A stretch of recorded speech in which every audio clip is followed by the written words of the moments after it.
আজকে আমি তোমাদেরকে বলবো একটা বাড়ির বউয়ের জীবনে একটা চিরন্তন সত্য কথা, যেটা আমি জানি প্রত্যেকটা বাড়ির বউদেরই এরকম হয়, এরকম কথাও শুনতে হয়, কারণ আমি নিজেও একটা বাড়ির বউ। তো যাই হোক, যতই তুমি শ্বশুর শাশুড়ি দেবর ননদের জন্য যাই করো কিনা, সারাটা জীবনে যদি করে যাও, তাদের যদি পা ধোয়া জলও যদি খাও, তাও তারা বলবে যে তুমি কি করেছো আমাদের জন্য, তুমি কি করো। আর যদি তুমি সারাটা দিন যদি পরিশ্রম করো, ধরো তুমি সকাল 5টা থেকে একদম রাত 11টা পর্যন্ত যদি তাদের ভালো মন্দ রান্না বান্না করে খাওয়াও, সংসারের সমস্ত কাজ যদি তুমি একা হাতে করো, তবুও তোমার কিছুই না, তুমি কিচ্ছু করো না। এটা হচ্ছে তোমার ধরতে গেলে পদবি আর কি, যে তুমি কিছুই করো না। সকাল থেকে তুমি যাই করো কি না, তার দিন শেষে তোমাকে শুনতে হবে তুমি বাড়িতে বসে বসে সারাটা দিন কি করো। ওই শুধু তো একটু 3 মুঠ, মানে 3 বেলায় 3 মুঠ ভাত রান্না করো, এই তো, তাছাড়া তো আর কিছুই করো না। এই কথাটা কিন্তু শুনতেই হয়। তারা এটুক দেখে না যে বাচ্চাদের নিয়ে কিভাবে সংসারে কাজ আশিবাসি সব কিছুই কমপ্লিট করতে হয়, তারা কিন্তু এসব কিছু দেখেও না আর দেখতেও চায় না। তো তাই বলতেছি, মানে প্রত্যেকটা মেয়ের জীবনে কিন্তু এটা সত্য কথা, স্বামী হোক বা শ্বশুর, প্রত্যেকটা মেয়ের জীবনেই মানে এরকম একটা কষ্ট থাকে। তো যাই হোক, অনেক বক বক করে ফেললাম, যে তোমাদেরকে আমার চ্যানেলে ওয়েলকামই জানাতে পারলাম না। তো হ্যালো বন্ধু, নমস্কার, আশা করি তোমরা সবাই ভালো আছো। আর জয়াবিনের লাইফস্টাইল চ্যানেলে তোমাদের সবাইকে স্বাগতম।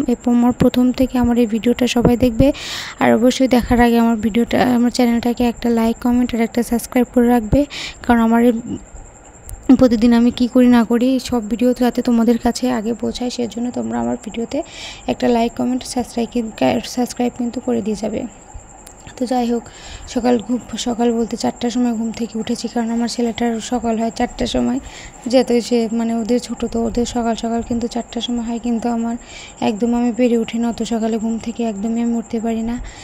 তবে কী করা, যেহেতু বাচ্চা ওঠে আমাকে উঠতে হয়, তো খুবই সকাল ঘুম থেকে উঠে কিন্তু আমি আশেপাশে সব কিছুই কমপ্লিট করে নিয়েছি। আর প্রত্যেকটা দিন আশেপাশে কমপ্লিট করাতে তোমাদেরকে দেখায় না, কারণ প্রত্যেকটা দিন দেখলে পরে তোমরা বোরিং হয়ে যাবে আর আমার ভিডিওটা দেখতে চাইবে না, এই জন্য আমি কি দেখাই না, একটু অল্প করে একটু করে ভিডিও করে সেগুলোই আর কি দেখাচ্ছি। তো সর্বপ্রথম আশেপাশে সব কিছু কমপ্লিট করে নিয়েছিলাম, ফ্রেশও হয়েছিলাম, সকালবেলা কয়েকটা বুটিও দিয়েছি।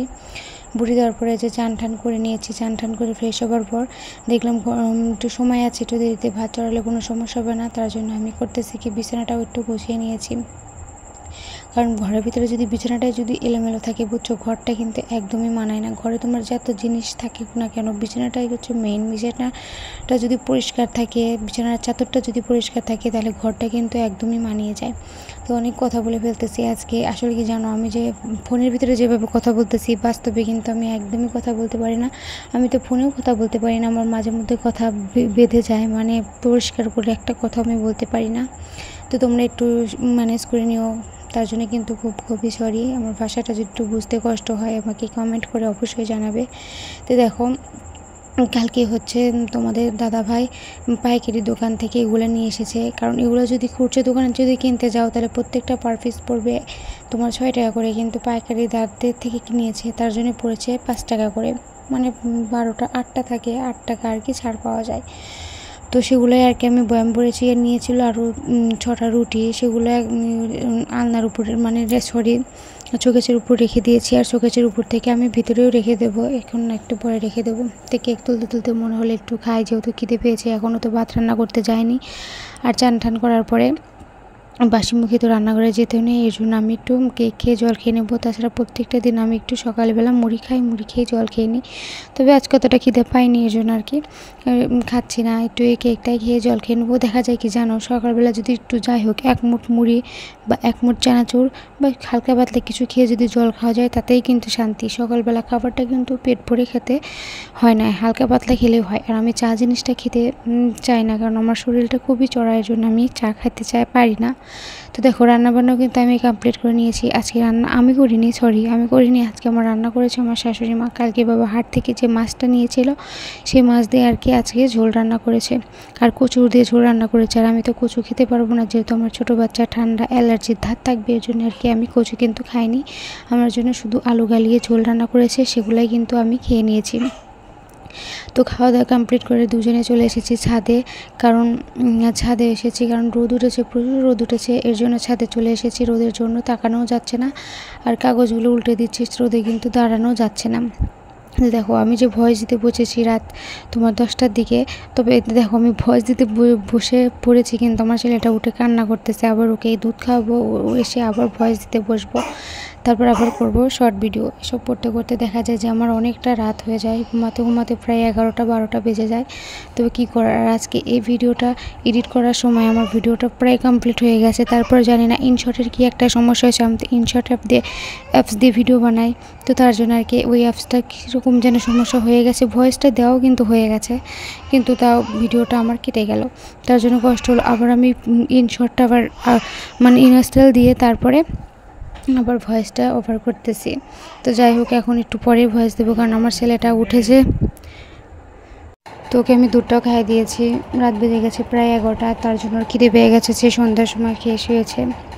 কিন্তু তারপর দেখো এগুলো একে একে সবগুলো, যেগুলো কাপড় দিয়েছি, কাগজ দিয়েছি, সবগুলো তুলে নিয়েছি। আর কাগজগুলো আমরা ভাঁজ করে রেখে দিচ্ছি, কারণ প্রয়োজনের সময় মানে যখন বৃষ্টি পড়ে তখন জানি খুব সহজেই ভাঁজটা খুলে ঢাকা যায়, এর জন্য আর কি কাগজগুলো মানে ভালো করে ভাঁজ করে নিয়েছি। আর পরিষ্কার করে কাম করলে কাজটাও কিন্তু দেখতে কিন্তু অনেক সুন্দর লাগে, এর জন্য আর কি পরিষ্কার পরিচ্ছন্ন করে কাজ করে রেখে দিই, যাতে দ্বিতীয়বার সেই কাজে হাত না দিতে হয়। এক কাজ বারবার করতে ইচ্ছা করে না। দেখো ছাদের আমার মেয়েটা বারবার উঠতেছে আর নামতেছে, ভয় লাগে যদি সিঁড়িতে যদি পড়ে যায়, কারণ আমাদের ছাদের সিঁড়ির উপরে পাশ দিয়ে হচ্ছে তোমার দেওয়াল গাঁথা নাই, কারণ জিনিসগুলো নামান লাগে, এর জন্য আর কি দেওয়াল গাঁথা হয় নাই। তো দেখো একটা একটা করে কালকে যে একটার পর একটা তক্তাগুলো দিয়েছি সেগুলো আর কি নামাচ্ছি। আর দেখো সাদাগুলো শুকিয়ে গিয়েছে, ওগুলাকে রাঙা দিতে হবে, মানে রাঙাটাও আমার শ্বশুর নিয়ে গেছে, ওগুলো রাঙা দেবো। আর ও গেছিলো মানে তোমাদের দাদাভাই গিয়েছিলাম জিনিস দিতে, সে জায়গা থেকে আস্তে আস্তে ওর বেজে গেছিলো প্রায় সন্ধ্যা, এর জন্য রাঙা দিতে পারিনি। যদি তোমার দাদাভাইয়ের সাথে যদি আমি গিলাসগুলো রাঙা দিতাম, তাহলে গিলাস রাঙাদের ভিডিও তোমাদেরকে আমি শ্যুট করে দেখাতাম, কিন্তু পারিনি। আমি শ্বশুরমশাইয়ের সাথে রাঙা দিয়েছি, আর সে তো জানে না যে আমি ভিডিও ইউটিউবে ছাড়ি, তার জন্য তার সামনে আমি ভিডিওটা অন করতে পারি না। তো তখন নামিয়ে দিয়েছি, বিকালবেলা আবার ওগুলো তুলেও নিয়েছি। তো এখন আমি ফ্রেশ ট্রেশ বলতে আমি আবার চান করেছি, চান করে সকালে যে কাপড়টা ছিল ওই কাপড়টাই কিন্তু আবারও পরে নিয়েছি, কারণ ওটা রোদে শুকিয়েছে। আর আমি বাড়িতে সাধারণত 3টা কাপড়ই পরে থাকি, এর বেশি কাপড় পরি না, যেহেতু গ্রামে থাকি, গ্রামের মানুষ যেভাবে চলে আর কি আমিও ঠিক সেভাবেই চলি। আমরা একদম ভিতরে একদম গ্রামে থাকি, কোনো কিছু করতে গেলে ভয় লাগে। তো দেখো ছানচিটির উপর যে দুধের এইগুলো কিন্তু দুধের আমার বর মিটিংয়ে পেয়েছে, বড় মিটিং করে সেখানে পেয়েছে। তো দেখো ওদেরকে কিন্তু সন্ধ্যা লেগেই গেছে, মানে ওকে আমি হাত মুখ ধুয়ে দিয়ে, মানে আমার বড় মেয়েকে হাত মুখ ধুয়ে দিয়ে তো তারপর পাউডার দিয়ে দিচ্ছি। ওখান থেকে গিয়ে আমি বাতি লাগাবো, ততক্ষণে দেখলাম যে মামনি তুমি এখানে খেলো, আমি আসতেছি। তার জন্য দেখলাম সন্ধ্যার পরের সাথে সাথে গুড় তোলা লাগে, গায়ে দোয়ান লাগে, এরকম করতে আমাদের মানে সারাদিন চলে যায় সময়। তো তারপরে যে বাতি লাগিয়ে দিয়ে এসে ঘুমায় আছি। পরে আমি বললাম, মাকে বললাম যে আপনি আমার মেয়েকে নিয়ে যান, আর আমি আমার ছেলেটাকে ঘুম পাড়াই, যেহেতু ছেলেটা আমার বুকে দুধ খায়, এই জন্য ছেলেটাকে আমি কাছে রাখি আর মেয়েটাকে দূরে রেখেছি, দূরে বলতে আর দিদির কাছে। তো সবাই আমাকে ভালো লাগলে প্লিজ চ্যানেলটাকে একটু সাবস্ক্রাইব করে দেবেন।